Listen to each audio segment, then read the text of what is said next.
Hello दोस्तों, नमस्कार। स्वागत है आपका हमारे YouTube channel education with Sanghamitra में। दोस्तों, कैसे हैं आप सभी। दोस्तों, मैं आज साइंस के जनरल नॉलेज के कुछ क्वेश्चंस लेकर आई हूं, तो काफी इंपॉर्टेंट हैं, तो बने रहे हमारे साथ। सबसे पहले बात करते हैं, मनुष्य के मस्तिष्क का सबसे बड़ा भाग किस नाम से जाना जाता है। तो प्रामस्तिष्क बोलते हैं। ठीक है, प्रामस्तिष्क, जो कि सेरेब्रम भी कहलाता है। ठीक है, तो ये मस्तिष्क का वजन कितना होता है। मस्तिष्क का वजन 1300 से लेकर 1400 ग्राम तक। ठीक है, इतना वजन होता है। आगे बात करते हैं ह्यूमन ब्लड। ह्यूमन ब्लड का पीएच कितना होता है। तो ये 7.4 होता है। पीएच का मतलब क्या होता है। पीएच का मतलब power of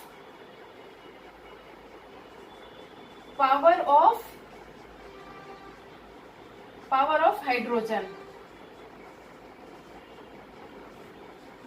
power of hydrogen या कहें पावर ऑफ पोटेंशियल। ठीक है, तो पीएच का मतलब हुआ पावर ऑफ हाइड्रोजन या पावर ऑफ पोटेंशियल। आगे बात करते हैं मानव शरीर का सबसे बड़ा भाग। मानव शरीर का सबसे बड़ा भाग किसको कहते हैं। तो यकृत मतलब लीवर को कहा जाता है। आगे देखते हैं मनुष्य के शरीर में टिबिया नामक हड्डी जो है वो कहाँ पाई जाती है। तो टांगों में पाई जाती है, जो कि घुटनों से पैर तक का होता है वो पार्ट। नेक्स्ट, मानव शरीर की सबसे बड़ी हड्डी किस नाम से जानी जाती है।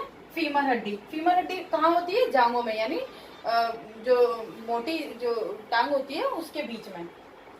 सबसे छोटी हड्डी कहाँ पाई जाती है। कानों में। और कानों में तो इसको स्टेपीज भी बोलते हैं। आगे बात करते हैं सबसे छोटी ग्रंथि पीयूष ग्रंथि। तो पीयूष ग्रंथि कहाँ पाई जाती है। मस्तिष्क में। आगे देख लेते हैं आरबी सेल। आरबी सेल यानी रेड ब्लड सेल, लाल रुधिर कण। तो जो लाल रुधिर कण है उसका साइंटिफिक नेम क्या है। एरिथ्रोसाइट। ठीक है, नेक्स्ट देखते हैं डब्ल्यूबीसी यानी व्हाइट ब्लड सेल। तो श्वेत रुधिर कण, इसका वैज्ञानिक नाम क्या है। तो ल्यूक्रोसाइट। ठीक है, आगे देखते हैं प्लेटलेट्स। प्लेटलेट्स का वैज्ञानिक नाम क्या है। तो होमियोस्टेसिस। ठीक है, आगे देख लेते हैं मनुष्य में रक्तचाप किस ग्रंथि के द्वारा नियंत्रित होता है।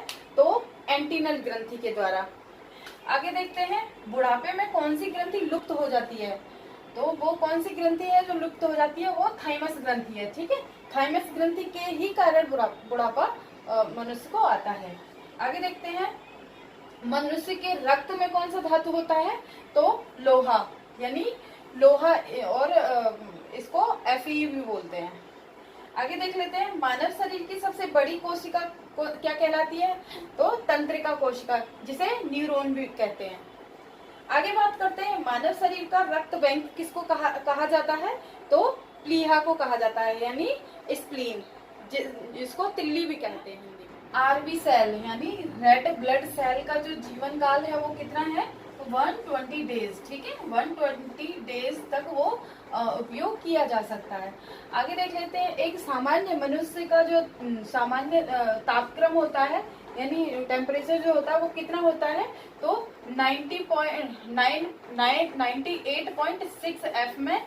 ठीक है, और केल्विन में देखते हैं तो 37 हो गया, और के में देखते हैं तो 310 हो गया। ठीक है, तो ये बहुत ही इंपॉर्टेंट है, यहाँ से प्रश्न हमेशा देखने के लिए मिलेगा आपको।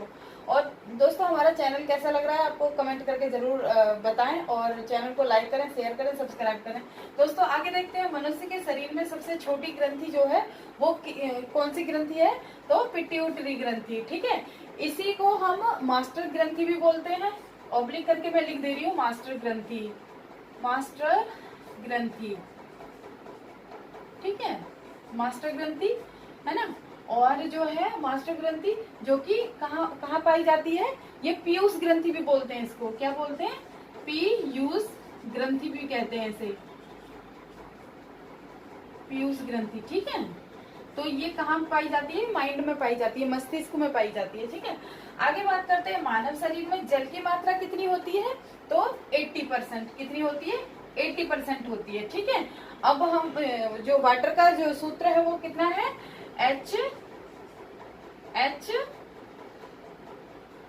H2O। ठीक है, H2O।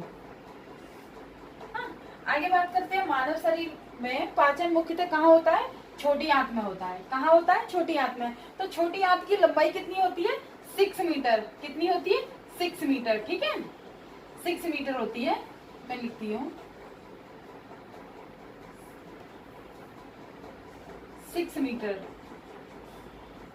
ठीक है, और बड़ी बड़ी आंत होती है तो उसकी लंबाई कितनी होती है? बड़ी आंत की मैं लिखती हूँ, बड़ी आंत की जो लंबाई होती है वो कितनी होती है? 1.5 मीटर, यानी 1.5 मीटर। ठीक है, ठीक है। आगे देख लेते हैं, मानव शरीर में पित्त कहाँ उत्पन्न होता है? पित्त जो है ना, यकृत यानी लीवर में होता है। ठीक है, आगे बात करते हैं, मनुष्य के शरीर में लाल रक्त कण का जो निर्माण होता है वो कहाँ किस में होता है? तो अस्थि मज्जा में होता है। अस्थि मज्जा को बोन मैरो भी बोलते हैं। ठीक है, आगे देख लेते हैं, यूनिवर्सल ब्लड डोनर किसको कहा जाता है? तो ओ पॉजिटिव को कहा जाता है। अब यूनिवर्सल रिसिपिएंट किसको कहा जाता है? तो ए बी को कहते हैं। ठीक है, तो ये था दोस्तों कुछ साइंस के जनरल टॉपिक्स, जनरल पॉइंट्स। तो दोस्तों मेरा चैनल कैसा लगा कमेंट करके जरूर बताइए, और चैनल को लाइक शेयर सब्सक्राइब करें। Thank you so much.